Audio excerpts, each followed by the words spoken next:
Good morning, good afternoon, good evening, and just good times all round to all you lovely human beings or extraterrestrials who may be tuning into this frequency. Something funny that's been going on recently, and I don't know if it's funny or if I just think it's funny because not much goes on in my life.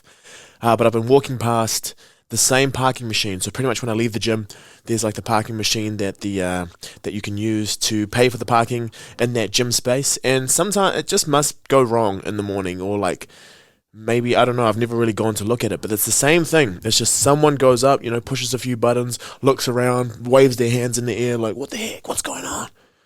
But it's happened over and over. Different people, so different clothing, different meat bodies, but same reaction. So is this a glitch in the matrix? Is this a glitch in the simulation and we're finally starting to see that there's some really poor code written around this? Or is there really just nothing going on in my life? So anyway, that's going to bring us into the first minute of this episode. And it's just something to think about. Have you ever been that person who looks around and waves their hands in the air and just doesn't know what to do, but also feels awkward because someone freaky like me may be watching? Who knows? Anyway, we have it was actually a commissioned piece, this next poem, and it's called Incarnations by Cheese Toast Malone. And if you listen to this, it's quite a beautiful poem. I have read through it a few times just to really get the gist for it. But anyway, have a listen. Looking out at my backyard, the same place that I used to watch the birds as they danced. Then they'd go with the wind chasing the seasons, as I remained with little purpose or reason. Then the little bird dropped the key to the next generation of life. Started off as a seed that was destined to rise. Without the support it needs, it will never survive and never fulfill its full potential accumulating inside. It's like there's something brewing, but no matter how hard you tried, that little bird in your ear told you to keep it quiet, because nobody can accept it when your energies rise, and we see it die before the flame can ignite. That's life, and that's the reflection that we see from the sky. Another shooting star falls and we will never know why. All these strangers we come across and we never say bye. To that feeling of familiarity with that lingering butterfly. That's the widower of all the shoulders we stand on. That feeling of hope is when your heart is open to put their hands on. That confidence is when they hold you so you can stand strong. And that's the reason you carry on as if they haven't gone. When these dimensions collide, time ceases to exist. And that feeling diminishes any question of, is this it? Because if existence feels like this, then there is significance. Essence still remains regardless of the form, and you remind me you're near when the Moorport calls. So as I said, that is called Incarnations by Cheese Toast Malone, and apparently Mr. Malone was asked to write something to do kind of with the perspective of death and passing on and moving on to the next realm. And I've been thinking more and more about incarnations and, as my season starts to go on, as my life starts to move on, and just how is it that I bring the energy to every day that I'm going into. And just thinking more and more about incarnations and the energy that I want to bring and kind of the karma that I'm trying to fulfill or karma that's playing out as different things happen. And, every time I wake up, that is a new incarnation. And when we think about death, as morbid as it sounds, I remember I used to be so afraid of death. I was 8 years old when I first kind of realized that you die, and that after you die, no one really knows what happens. And I remember like being so sick sometimes when I think about it. It'd always come up. I'd see my family. I couldn't eat, and I'd try hide, and I was so scared of being alive because I knew that I was going to die. And that sounds morbid, and I know I'm starting this off like this, but what it's actually allowed me to do now that I've become so aware of it is start to see that I've been given these opportunities, the motivation to actually continue and to go strong and to push new barriers and all that sort of stuff, because I realize this is finite. This is finite, but it doesn't mean that it doesn't mean anything.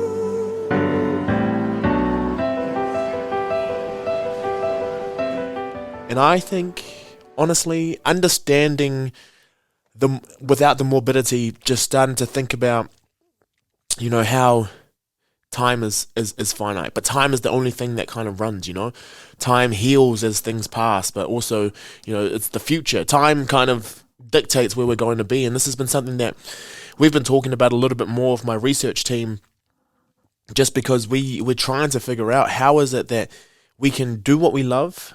We can continue to work on the things that we enjoy doing, and live a fulfilling life. And what fulfilling means to us means that, it has to be full of purpose.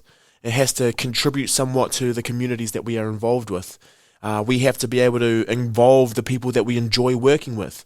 And this is going to this is going to come into what I'm going to talk about today in terms of this episode. So, I just want to keep this really, really short and sharp. I'm just going to give you a quick update of where I've been at, but also just go on to, give me my 4 or 5 things that help me stay motivated to continue, working a very hectic job, having a side podcast, maintaining relationships with a bunch of people, and trying to stay professional and all that as well, while playing, pretty much while playing rugby, where we train nearly every day, and we, it's physical, and we have to do the recovery, and pretty much mindset wise, you have to be fully in it to be able to continue. So I guess I'll start with rugby, because the last 2 weeks we have lost. And one thing that I'm learning more and more from my coach is, so what we do is we do a review. So we do a review, we watch the footage of that game, and we will pick out individual things, but also unit things. So within the positions that you play, the people that you play around, what is it that you could do better as a unit, but what is it that you could do individually, and look at it. And I remember last year when I had to do this and go through all the footage, I used to skip a lot of the stuff that I knew was coming up of me. I was really bad at watching myself. It was basically like watching or listening to someone's voice. But obviously I hear my own voice all the time now, and I'm a little bit more used to it. But watching myself play the sport, and like you're getting bumped off in front of a bunch of people, and it's loud on the day that it happens, but then you relive it over and over and over again. And what I've gotten better at is just looking at the micro details, the little things that led up to that moment. And speaking with my coach, he's just... philosophically, I think he's an awesome educator, and I don't know whether he's learnt courses, he's done courses on this stuff or not. But there's just a few things that he reminds me of, and when I speak about time, the time that we think about is the time that the event happened, but we don't really think about the time leading up to that. So I play hooker, and one of my jobs is to get the ball, so like say there's a line out, I stand on the line, and then I throw the ball. So I throw the ball, and then it lands at a jumper, but it is a contestable ball, so the other team can go for it as well. If it's a crooked throw, I immediately give the ball away, so we have a scrum. But then also if I overthrow it and it goes to the wrong person, then that also, it's attacking ball for the other team. So it's a very risky sort of area. Like you can know what the calls are going to be, but you still have that competition, and you need to be able to throw. And what I was telling him, so after the game, I have a little chat with him most games, and I was just saying, when I take a while after my throw to get back. So say I throw it crooked, or say I throw it and then the other team gets it. There's this moment, there's a few moments pass before I can finally be back in the game, because I beat myself up a little bit while it happens. And then I was just talking about, trying to... what's my process after that point? What's my process to be able to get back into the game? And then he didn't even consider the throw at all. All he said was, yeah, but what about leading into that?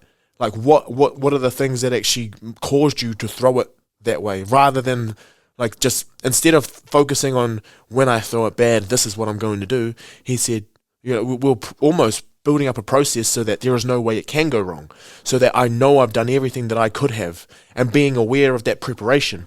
And it's so cliche to say, but the preparation, the more prepared you are, the less likely you are for failure. It's not going to say that failure is not going to happen, but you minimize the chance of it actually happening, but also you minimize the suffering that occurs after, because if you've prepared everything, if you've prepared the best that you could, and you definitely did everything that was in your power for it to happen, you're a lot more compassionate, because you know deep down that that's the best you could have done. And I mean, we're always going to think that there is something better that we could have done, but in that moment where I am then required to go and do my next job, I can drop it right away, because I realized, okay, like, that wasn't on me. Other stuff went on, or other stuff went on, or if I didn't do my process and then it went wrong, I say I know exactly where it is that I can change, or I know exactly what it is the thing that I can do so that next time it's not too bad. So instead of living up in my head for that moment, I'm still present. And just speaking of being present, something that I've really enjoyed about playing rugby again is you're not on your phone. You're out there, in the grass, you're outside, you're with a bunch of people, you're being social, and you're all working towards some sort of problem solving for some sort of goal. And as part of rugby, what I've been doing a little bit more is doing some swimming. So I do, not swimming, it's at the pools though, it's aqua jogging. And I say aqua jogging, everyone roasts me and says it's aqua jogging, but I don't know, comment below and subscribe and like what you'd say. But I've been doing that, and basically I go for an hour, and I sit in the spa for a little bit, and I just go by myself, or I go with a bunch of friends from the team. And you can't be on your phone, like, obviously, because it'll get wet. But, like, it's been so nice taking me out and just being in a different environment. And I think that's something I want to work on more, is actually connecting with my environment a little bit more. I have been so up in my head that the rest of my body is kind of just like a meat carcass taking me around. I want to once again start to feel like I'm part of something greater, and I think that would be part of my relationship to the environment as well, and actually getting into different environments. And this is where I think my team is doing some awesome stuff, and this is something that I want you guys to consider as well. And I know a lot of you actually probably partake in some of this stuff, but it's just looking at maramataka, or really feeling your energy. So in terms of the new moons and all the different times, so in terms of the Māori New Year or Matariki, it's coming up. And for me, my energy has not been productive whatsoever. And you know me, when things aren't going as productive as they should be, I beat myself up. And I think that's because I'm in this, super capitalist mindset, but it's because that's been bred into me in terms of like your success and your wealth as a human, or your worth as a human really is based on your productivity. And what my team is starting to work on a little bit more, there's a small group of us, and what we're trying to do is see whether this is something that could be applied within our wider team. But we're just working on, the different energies that the different moons are going to bring. So some days you have productive days, some days you have rest days, they're not going to be productive, and then other days, it's good to do water-based activities, other days it's good to do land-based activities, and a lot of the stuff is based on where the moon is in its cycle, so starting to feel that, and I think what this really does is it channels a different sort of mindfulness. It's mindfulness that's dictated by our environment, and the more involved we are with our environment, the more aligned or our energies will be and synced with that. So, there's days where you just feel like you can't be bothered.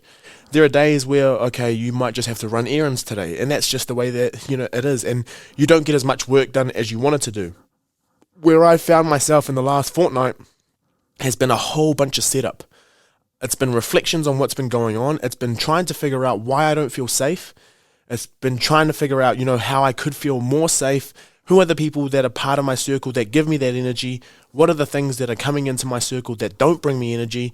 And then trying to, really fold in on the ones that bring the energy, and try to really just kind of kill the things that don't bring energy, or that hurt my energy, or that bring negative energy into that space. And that's not to say that everything needs to be positive. I'm just saying that there are some things that we get involved with because we think we have to, because we think it's going to be a good opportunity for us, but at the end of the day, it actually makes us worse, because it brings more stress, and then from there's a cascading effect of you not being able to do the best that you can do.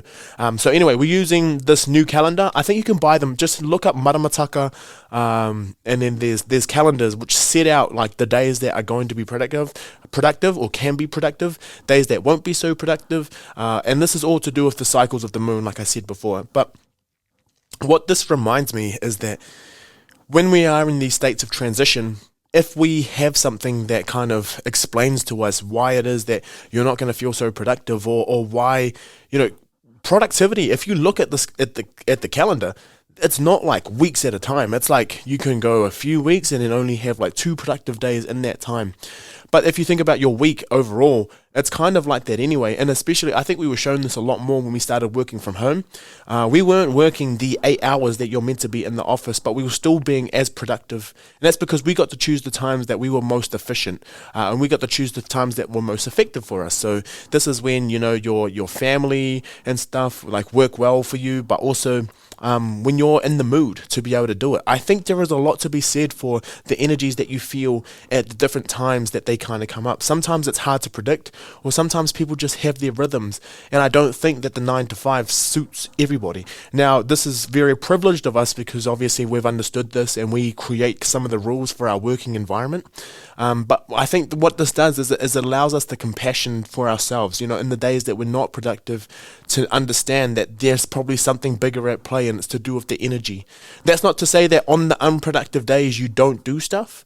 I'm just saying it's similar to when I was talking about languishing, is that in that time you'll probably be dormant, but things will be working on the inside. So like I said, when I talk about setting up, what I've been doing is doing all this, the minor tasks, going through, setting up, making sure that my endnotes up to date, all my meetings have been cleared, or doing any editing, or making sure that minutes are done for different things that I had to do. So it's nothing that's like big heavy lifting. So I'm not writing brand new papers. I'm going through and looking at the papers that are already there. So this might, like I said, this might be the errand running that you do. This might be cleaning your house. This might be cleaning the car. This might be doing all those freaking annoying tasks like having to pay some bills, having to go, shop for different costumes if you're going to be dressed like an angel for your club room lock-in, stuff like that. It's hard, it's mediocre stuff, but this is the stuff that if you do it now, you won't have to worry about it later when you can get into a productive mode. Now, I think where we go after the productivity is probably a little bit more important, so I'm going to unfold this and we'll talk about this a little bit more as we go. But after a big set of being productive, I think we should put parameters on it. Be realistic with yourself. So maybe it's 3 days of productivity and you've blocked it out, and this is the stuff that you're going to do. But the afterwards time, there's downtime that you need. When you've been working super, super hard, you don't just like coast back into regular stuff. You have to almost take a day off sometimes. You have to take maybe half a day off just to be able to start to feel normal again. Because remember, you are not your work.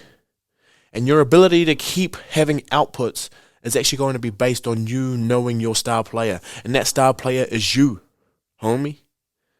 So the more that we can start to look after ourselves, I think the better output we're going to have. Now, I know that kind of feeds into this whole capitalist cycle and circle, but now if we're going to do it and you want to do something that you love, you're actually going to do it in a way that suits you. So it's mutually beneficial.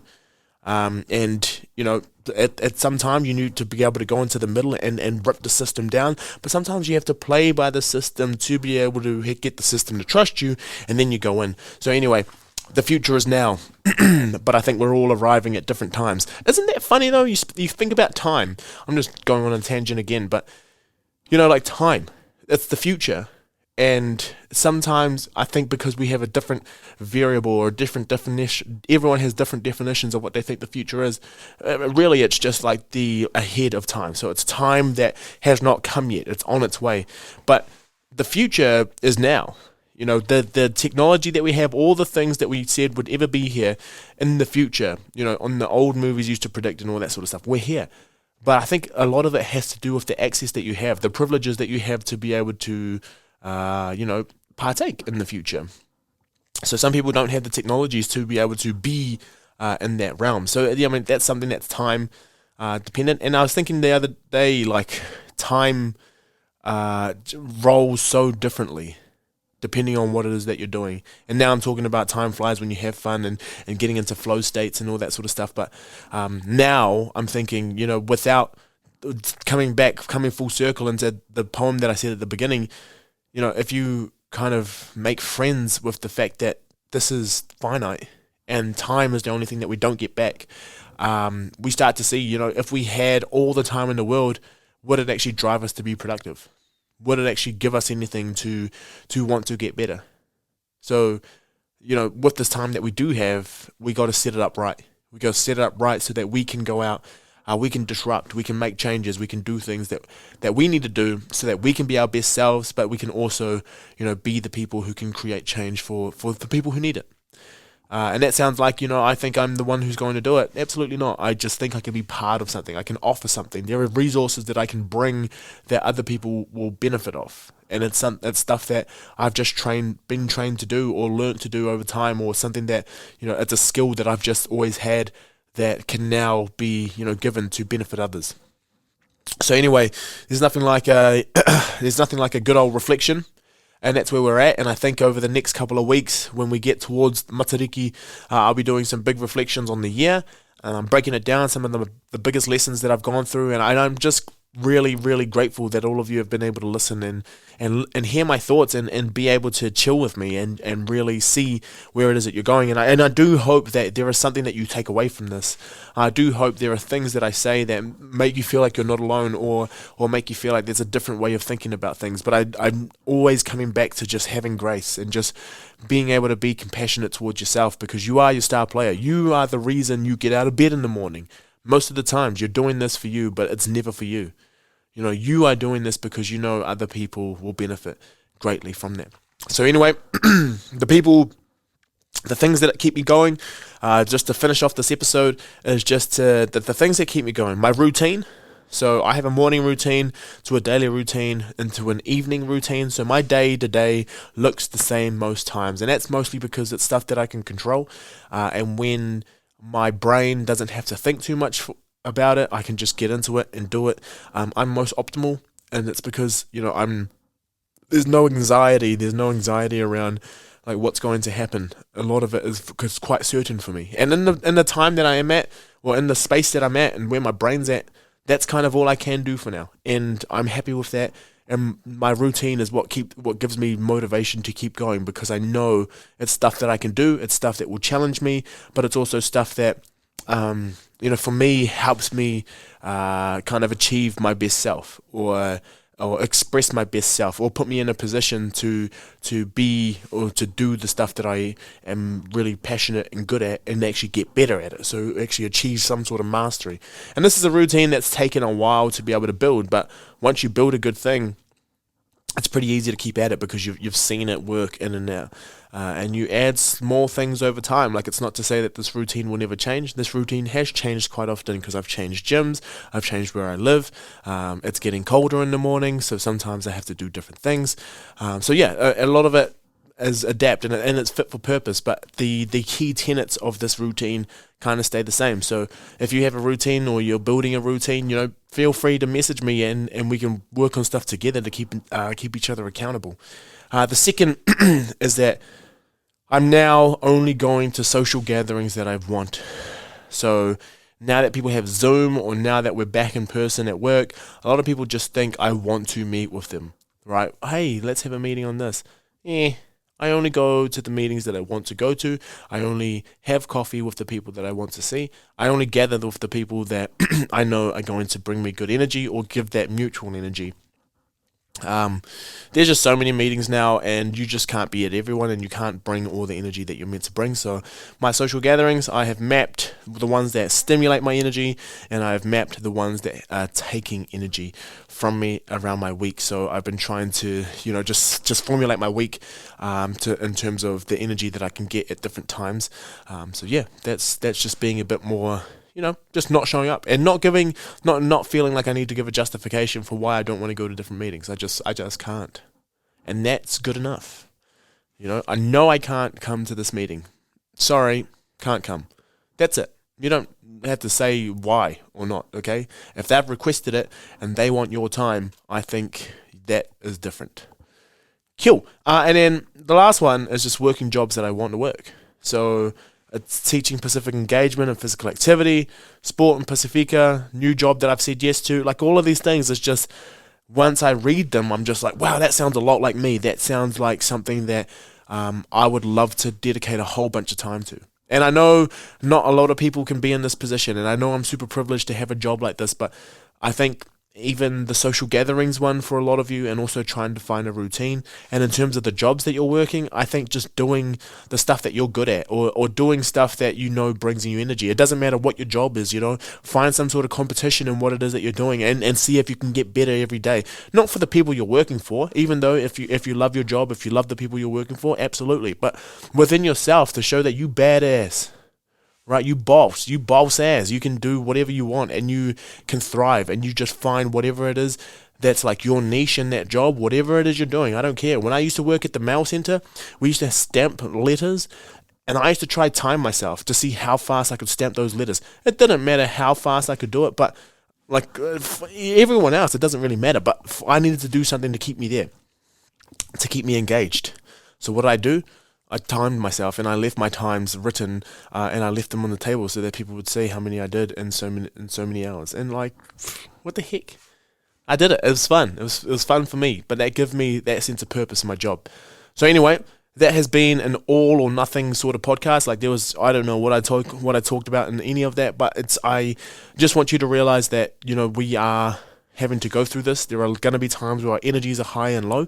And if we can start to get to the middle, or understand yourself and understand where it is that's going to happen, I think we can start to formulate a week that's going to be most efficient and most effective for you, so that we don't, so that you can remain your star player and you stay alive and you love it.